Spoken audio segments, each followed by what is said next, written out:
Y'all, we've had a proverbial bombshell drop this afternoon in the Daybell case, and it is in relation to whose hair was identified on the plastic that was wrapped around JJ's body. And we're going to talk about that in today's video.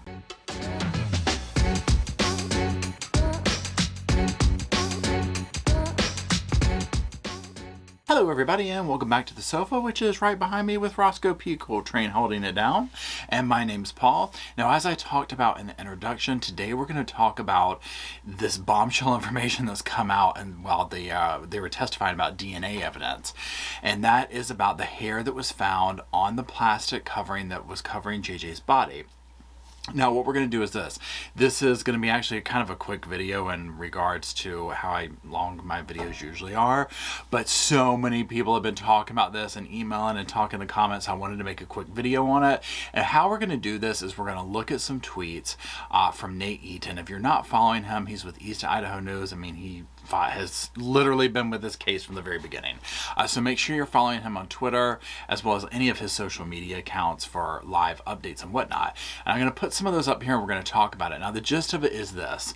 So they got up there on the stand, one of the witnesses, and during questioning, and they were like, okay, look, and this is in relation to DNA. And they were like, okay, well, look, yep, we were able to identify this hair, and it was Lori Daybell's hair. Well, my goodness. Now, here's the thing. And we're going to look at it from both sides, right? Because just because it was her hair on there, I still am kind of like, okay, well, there could be this or that. However, collectively speaking, when we look at everything adding up and whatnot, I'm like, whoa. Okay, because I have kind of been of the opinion, really up until now, that I was like, well, I shouldn't say now, but last few days it's been shifting when we learned more about what really happened to JJ in his final moments. And hearing testimony with Melanie and stuff like that, it was like that weekend that was going on. So for me, I really shifted my opinion of what really went down that night and Lori's involvement in that. Because I was always of the opinion, I was like, you know what? Lori, got everyone to do her dirty work. She probably wasn't even there when the actual crimes took place. And, that's going to be her trying to wiggle out of this. Well, now I feel like, at least with JJ, I feel like, oh no, I think she was an active participant. I still do not think she was at the burial site. I think that was an Alex and a Chad thing. But regardless, that's what we're going to do. So I'm going to put some of these tweets up and we're going to use those as talking points. Okay, so the first tweet by Nate Eaton, again with East Idaho News, it states, Coleman says in May of 2022, she received 3 DNA profiles from Lori Vallow Daybell, Tylee Ryan, and Melanie Gibbs. She also received several items of evidence, including a hair attached to an adhesive. Now, the second one reads, the partial DNA profile matched the DNA profile provided for Lori Vallow Daybell, Coleman says. The probability of randomly selecting a random individual in relation to that profile is one is 71 billion.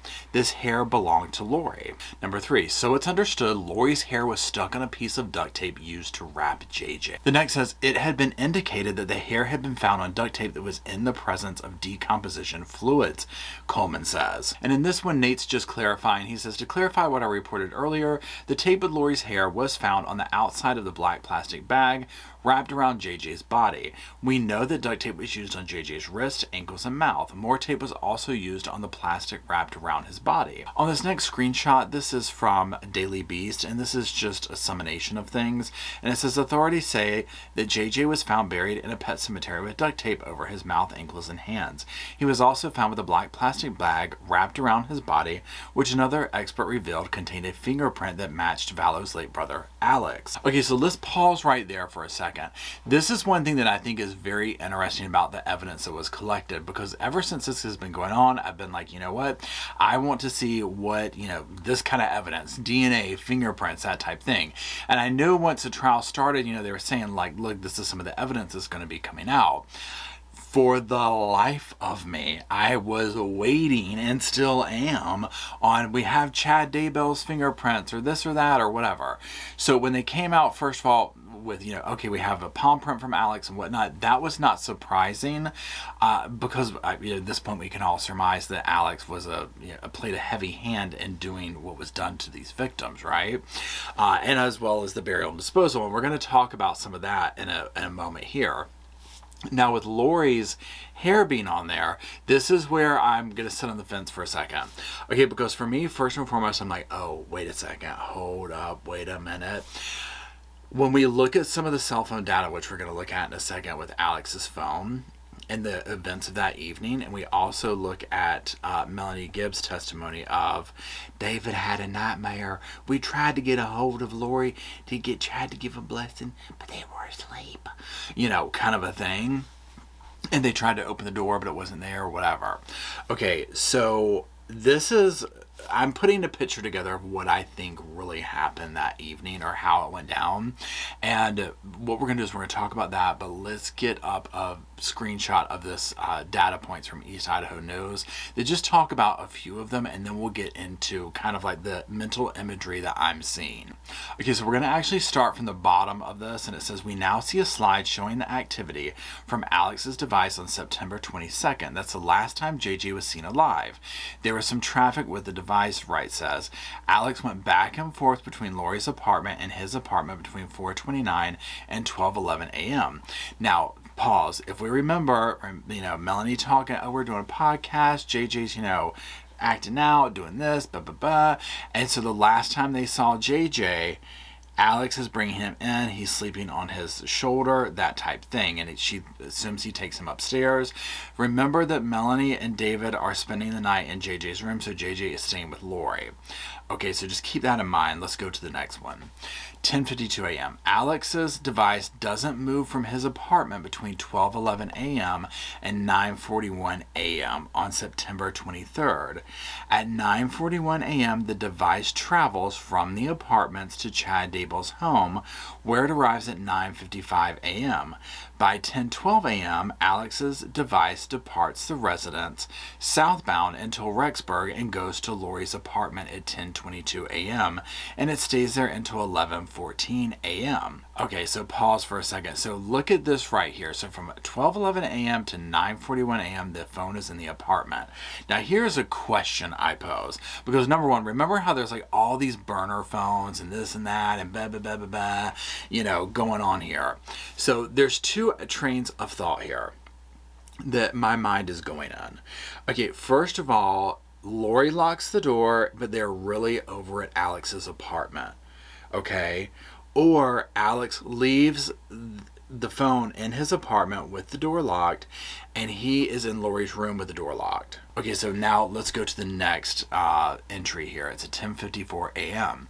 2 data points were found near the pond on Chad's property between 9:55 a.m. and 10:02 a.m. The other data points were recorded at the house's front door. Okay, so pause for a second. So now we know at this point about, you know, where the bodies were buried on the property. Tylee was eventually found there as well.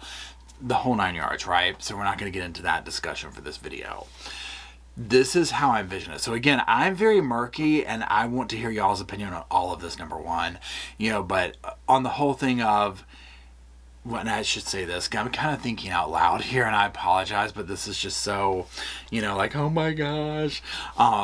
The dynamic of Lori helping out and being a part of this, that's where I'm like, are they in her bedroom or are they at Alex's? But it's no longer really a question to me if she's there or not, right? Because I personally think whether what's happening to JJ is taking place at Alex's or in Lori's bedroom, that she is there, right? I think that she's there with them. Now, again, once the timing takes place, and there was other testimony as well talking about, okay, would he have had time, and he meaning Alex, to go to the house, meaning Chad's, dig the grave, do all this is like a 17-minute window, and they're basically like, no, almost like they would have had to have prepped for this, which doesn't surprise me at all, right? Because you see the amount of prepping and planning they put into all of these crimes that they committed.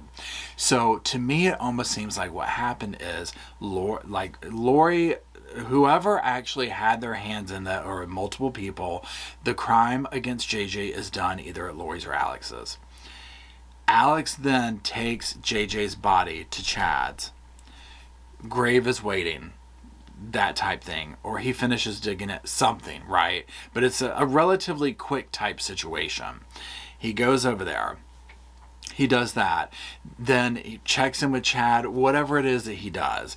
Then he comes back to Lori's and is essentially informing her of, hey, the deed's done, this is whatever happened, that type thing.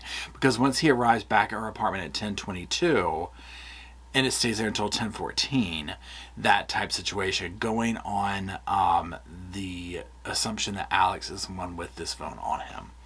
So there's that. Now, I don't know if that makes sense, and again, I'm just literally kind of doing more of a very casual video here about this because I'm thinking out loud. I'm coming to the Sofa Squad with this. But these are my thoughts on it. So again, for me, it's bombshell evidence because I'm like, okay, here we have physical evidence tying Lori to the crime, right? Her hair is on the duct tape that was used to bound JJ's, the plastic covering, whatever. Okay, now here's the thing where I think the defense can poke holes in that, and again, I just like to look at both sides. So, I think they could easily get up there and say, well, of course her hair's on it. I mean, my God, how would it not be, right? This was her son. He lived in the apartment. Think about where your hair gets all over the place. It's a little suspect, though, when you try and explain it away. This is an odd place if Lori was nowhere around, you know what I'm saying, for the hair to be. But it could be like, oh, well, you know what, JJ had her hair on him, and when Alex was doing his thing, it transferred over to the duct tape, that type thing. And I think personally, that's kind of the avenue that could go. We'll see.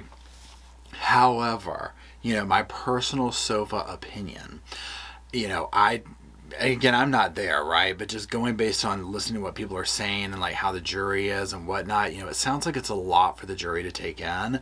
And this sounds like a very complicated case because of the different involvements from everyone. But this is like some evidence of, oh, okay, here we go. This is happening. What's heartbreaking is then when you start piecing this all together and you think back to David talking about David Warwick, getting up in the morning time and being like, well, where's JJ? And, Lori saying what she said and him kind of wanted to see JJ. And really, if this is all the way it went down, it's like, oh my God, Lori would have known exactly what happened because she would have been helping do it, probably doing some kind of little, ritual thing or whatever they call their zombie stuff while doing it, thinking that she's saving the planet, by doing this. I can't literally roll my eyes hard enough at it.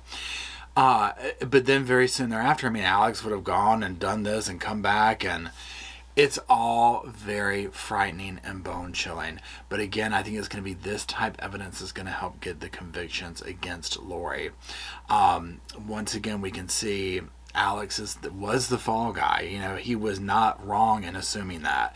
If he had survived this whole ordeal, they 100% were going to blame this on him, whether he was here or not, right? That's why they were having him do this. He probably thought he was big man on campus going and doing their work for them, and the fact when I try to imagine him taking part in this and thinking it was for good, and I don't think that Lori truly believes that. I think that there was ulterior motives there, but I do think that Alex probably really bought into this, just like, some of the witness testimony has said. And it's absolutely bone-chilling to think that these people could sit here and call themselves a mother, an uncle, a father, talking about Chad,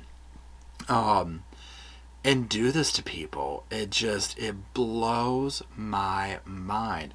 And to think of the horrifying way that little JJ left this planet. This is not to discount Tylee's as well, obviously, or Tammy's, or Charles. Multiple people, right? I'm just kind of focused on JJ for this video.